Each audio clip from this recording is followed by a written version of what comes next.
I'd like to tell them that they're on cam so they will smile. Baka medyo, ayan, she knows. Hindi na kasi candid. Hindi kasi yung kanina baka they're just bracing themselves for another action-packed half. Kasi very action-packed yung ating first half. Marami tayong kasama dito from Arellano University. Really hoping and cheering for their team today. Very critical kasi na hindi ka maiiwan ng mga, let's say, the teams that are the top 3 teams, for instance. Masyado maiiwan from Lyceum, San Beda, Letran. You want to be part or even stay ahead of that big group that positioning themselves for a Final Four berth. Yes. And we mentioned that at the top of the coverage. You look at the team standings. Arellano is part of that race. CSB is part of that group. The Altas, led by Coach Franklin, is part of that group. Pati yung San Sebastian Golden Stags, the Coach Egay Macaraya, also part of that big group. Actually, those 3 teams will really try to battle it out to secure their top 4 spot for at the end of the first round. Of course, syempre, a lot of people who've covered this league, they'd like to think na the top 3 teams would be Lyceum, San Beda, Letran. But you know what? Any of these teams can catch up to those teams, especially if one of those top teams go into a slump, go into a losing streak. It's not unlikely. Yes, it can be anyone's ball game. Meantime, a tough situation there para kay Archie Concepcion. And wait a minute, a foul is spotted here against the Blazers.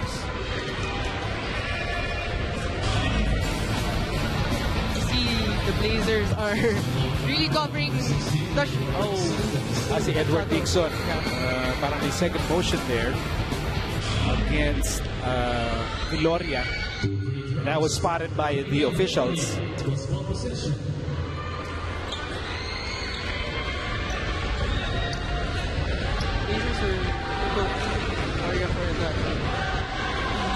Kaso, uli si Dixon referee.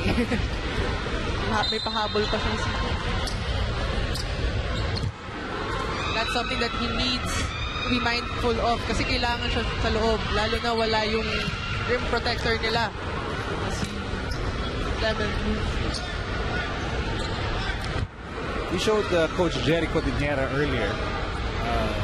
I also have to tell our viewers that Danica, my partner today, is the daughter of a basketball legend, a college basketball legend as well, and a PBA legend also, Bobby Jose. And I wonder if your dad, Bobby, has stories about your Tito Jericho Dinera during their days. Actually, yes. Ang madalas niya nakakwento is close talaga sila at maganda yung samahan nila ng PBA Legends. Until now, they still try to catch up. I want to say hi to my dad. Hi, Dad. I think you're watching. Hi, Dad. Hi, Dad. Laki daddy.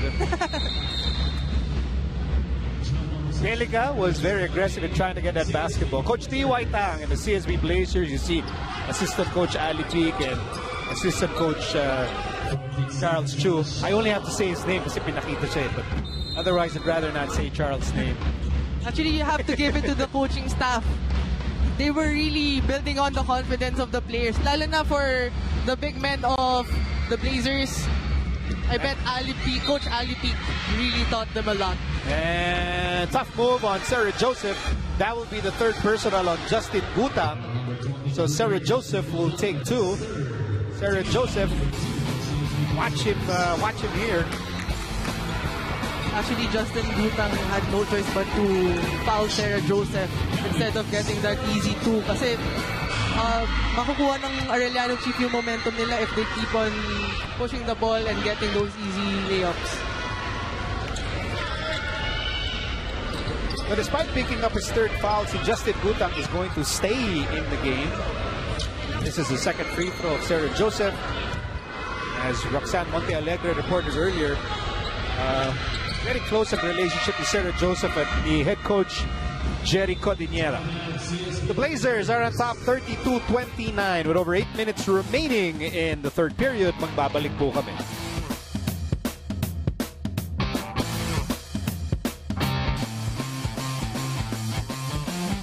Back in San Juan for our NCAA Friday coverage. Live sa SNA. Live on the ABS-CBN Sports website. Live on YouTube. On the ABS-CBN Sports YouTube channel.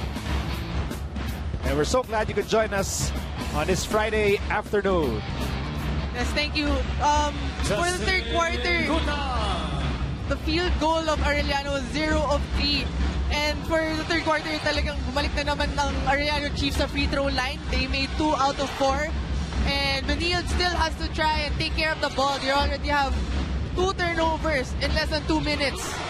The third quarter. Nice block by Dixon.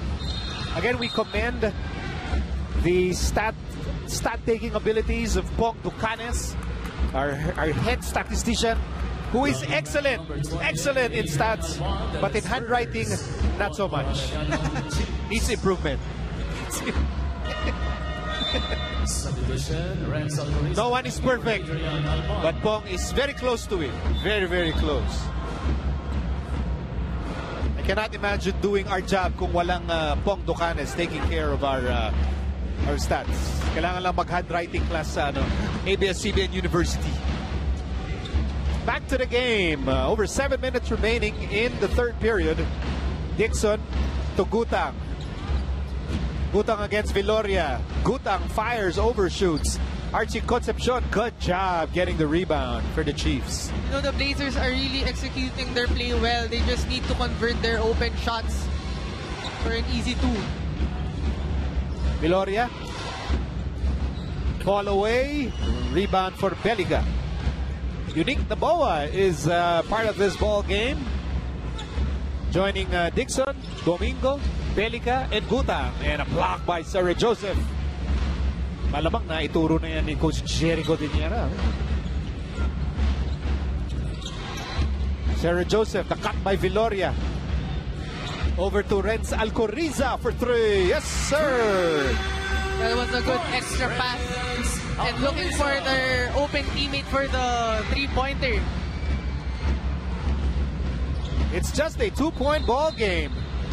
And then there's an offensive foul against the Blazers. So the Chiefs, after being down by as many as 9 points, will have a chance to tie the game. You see, he could have easily taken the shot kasi ang ganda ng cut niya, pero he was mindful and saw his open teammate for the 3-point shot. And you have to commend it.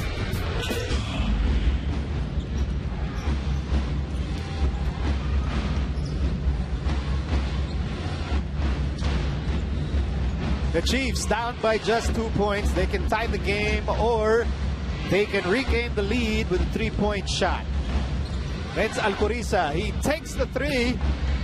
A rebound for Yankee Haruna.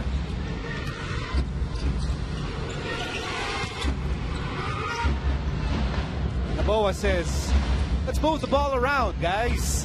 JJ Domingo with the drive, and he was fouled. Meron siya 2 free throws.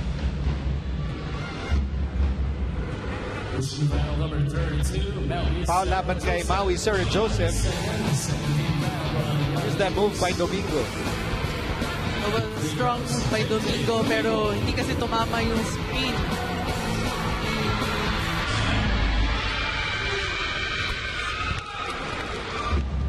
Haruna.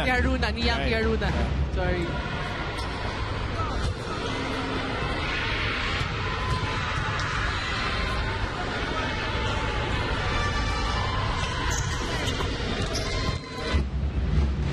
So that stops a mild 5-2 run by the Chiefs. De La Cruz was running in that play. Viloria stops, top shot. Gutang secures the basketball for the Blazers. Bullet pass for Dixon. Handoff for Haruna. Yankee Haruna. Easy 2 for Yankee Haruna. A very unselfish play for CSB. They're on top 38-32. Magbabalik po kami.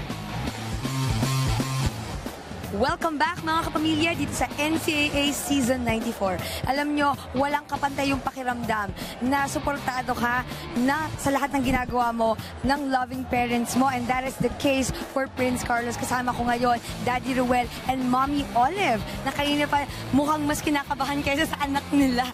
At Mommy, paano niyo po ba tinutulungan si Prince pagdating niya sa bahay? Lalo na, he's still balancing his life as a student athlete. Pagkadating niya sa bahay, talagang hinahanda ko na lang yung favorite food niya para at least medyo makabawi mo. Ano po ba yun?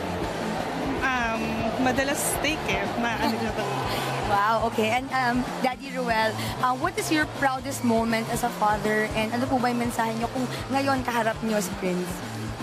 Siguro yung every time, every moment na binibigyan siya ng break, ng playing time, magandang opportunity, isa yun sa proudest moment ko na talagang binibigyan siya ng opportunity.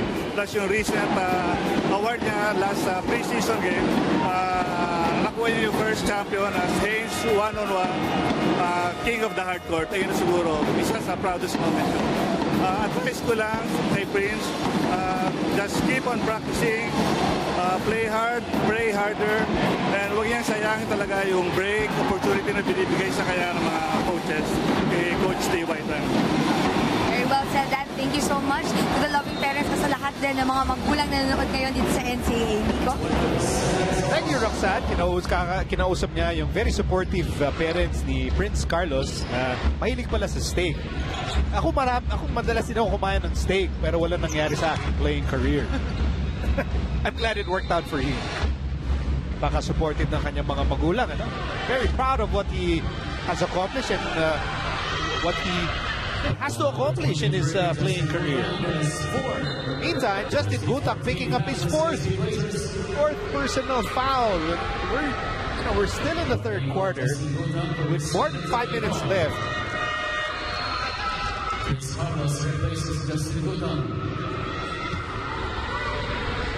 It was a risk keeping Justin Gutak there with 3 personal fouls, and now all of a sudden he has to sit down for the remainder of this quarter with 4 personal fouls. Not good for the Blazers. I don't know, for a pressing team to get those fouls as early as third quarter. And on the line is Michael Cañete. So the Chiefs refusing to get left behind in this game, down by 5 points. Naboa to Domingo.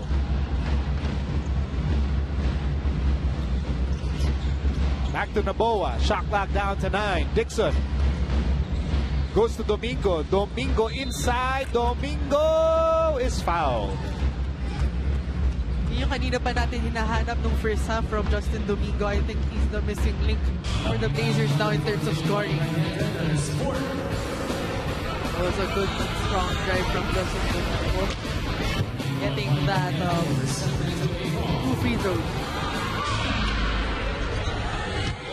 See Michael Cañete, just like Justin Gutak on the other side, Cañete also picking up his 4th personal foul. It's a very crucial player para kay Coach Jerry Codinera.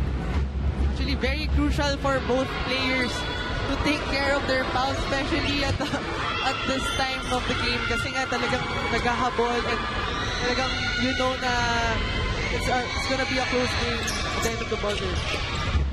It's shaping up to be a very, very close game as Carlos hands off to Haruna. Haruna saves it to the wrong guy. Chiefs down by 6 points as we hit the halfway mark of the third period. De La Cruz to Viloria. Viloria against Prince Carlos. Pass to Archie Concepcion. Back to Levi De La Cruz. And a no-look pass hits the rim. Naboa on the move, and Naboa is fouled.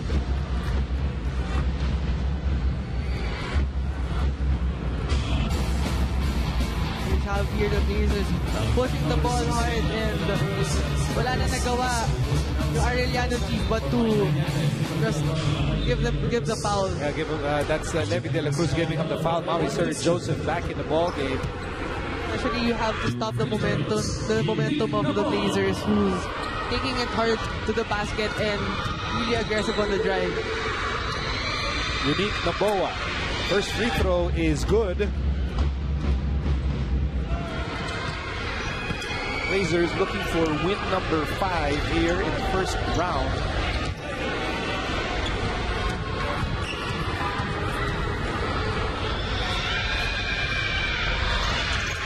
Two for two for Naboa. His first 2 points of the ball game. Back to an 8-point lead para sa CSB. So how will the Chiefs respond? Renz Alcoriza with a drive and the basket. That was a good drive by Renz Alcoriza. Looking for that easy baseline drive for that easy 2. Chiefs will cut down that deficit to 6. Belica will miss underneath. Rebound secured by Archie Concepcion. 4 minutes remaining in the third period. Almost, but not quite for Alcoriza, and he commits a foul in the backcourt. Lucky foul number 22, Renz Alcoriza, penalty. This is the third foul of Renz Alcoriza. It was an excellent baseline drive from Renz Alcoriza. Kita niya walang humel from the weak side, walang big man. Lalo na wala yung rim protector nila, kaya they took advantage of that.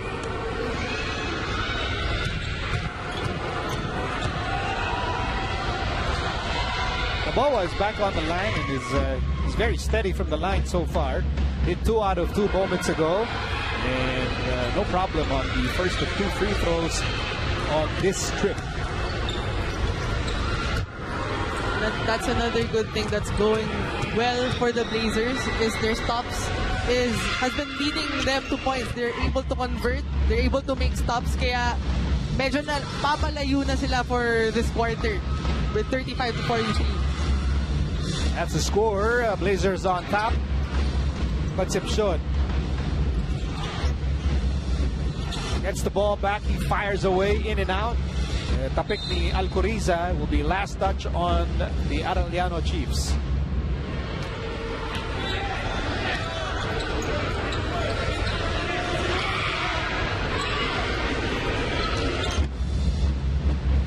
and 36 remaining in the third quarter. These are two teams that are hoping to secure spots in the NCAA Final Four as Belica fires a jump hook. That won't work. Pagkakataon para makalapit para sa Arellano Chiefs. Lots of time to shoot. Oh, good move by Archie Concepcion.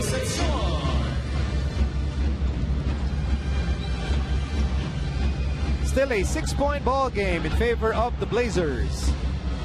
Naboa, he's been steady here in the third period. He missed that time. De La Torre on the move. And he slows things down for the Chiefs. De La Torre intended for Sarah Joseph. Good forward pass by Belica to Prince Carlos, and he scores. Yan yung sinasabi natin na kailangan ng Blazers. They have to make stops for them to make points. As you see here, nag-turnover Arellano Chief, tumatakbo si Prince Carlos. And that was an easy fast break for him. Especially na walang safety from the Arellano Chief. James Pastoran is sent back in, as well as Ian Alban. And our guest on the line is Prince Carlos. You met his parents earlier. Very supportive parents. Very proud of what Prince Carlos is doing in this game. Prince Carlos with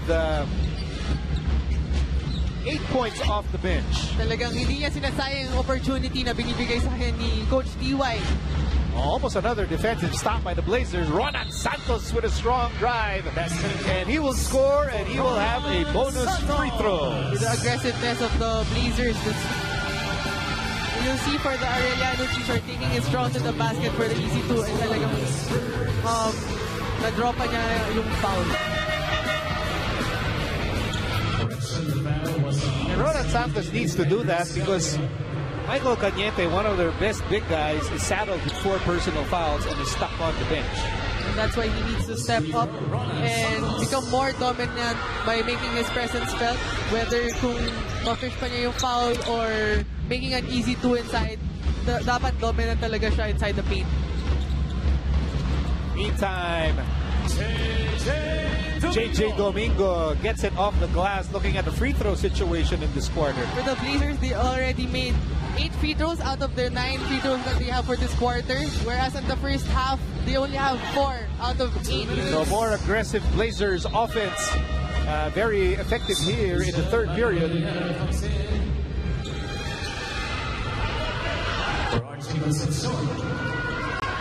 Under 2 minutes remaining, it was the third period. Carlo Young getting ready to rejoin this game. JJ Domingo will go back to the Blazers bench. Ongolo is back on the floor for the Chiefs. 30 seconds on the shot clock. Alban getting some help from Santos. Segura. Miscommunication there. And that's a turnover against the Chiefs. So another thing that the Arellano Chiefs should recognize is wala yung rim protector ng Blazers. And talagang with that in mind, they have to take it strong to the basket and become more aggressive. Lalo na they have to take advantage na wala si Lucho sa loob. That's why they have to keep on running and pushing that ball.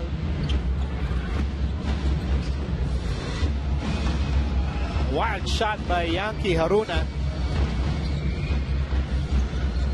Ian Alban all the way, no go. Deliga really grabbing the basketball away from Ongolo. James Pastoran to Carlo Young. Lots of time to shoot. Prince Carlos has the basketball on the left side. To Haruna. Shot clock down to 8. They want to clear out. Haruna against Ongolo. And Haruna loses the basketball. Segura hesitation move. Segura for 2. Basket counts for Ken Segura. Arellano Chiefs should just keep on attacking in the press break of the Blazers. And we have, remember Ken Segura last game scored 10 points. I think from there he was able to build up his momentum. Lalo na he was given the opportunity to perform and help his teammates. And Coach Jericho De Niera enjoyed, really loved that shot by Kid Segura, who now has a bonus free throw. Segura with 3 points in this game. So look at Mr. Paulino Caico, the president of Arellano University. He's really hoping that his team will erase that 6-point deficit. For the Blazers, they already have 10 points off turnovers, and the Arellano Chiefs had 13. So for the Blazers, they already have 15 turnovers, and that's why they need to take good care of the ball, lalo na for this quarter. Prince Carlos hitting a 3-point shot, extending this Blazers lead to 9 points. Segura, shot clock down to 4 for the Chiefs. Ian Alban on the move. In and out. Alban again, and he gets it that time. 8 seconds remaining in the quarter. Carlos for 3. No go. Carlo Young, no go. And a lot of pushing under the basket. It will go against, the foul will go against the Blazers with 1.6 seconds remaining. The foul is going against Yankee Haruna. That's his second personal. Both teams are in the penalty. And that foul by Haruna will send Ian Alban to the free throw line. No, we can't allow those easy fouls, lalo na from Yankee Haruna. First free throw trickles in para kay Ian Alban. It's been a quiet day for the Arellano backcourt. Ian Alban and Levi de la Cruz.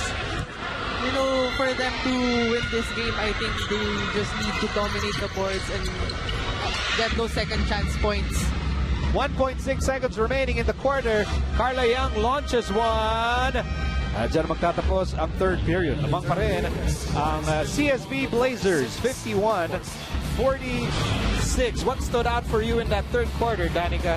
I guess what went well, lalo na for the third quarter, is both teams became more aggressive in attacking the press and taking advantage of those mismatches, especially during the fast break. We have here guards running down the ball, and we also have those bigs are taking it strong to the basket, especially wala yung main man nila inside, si Michael Cañete.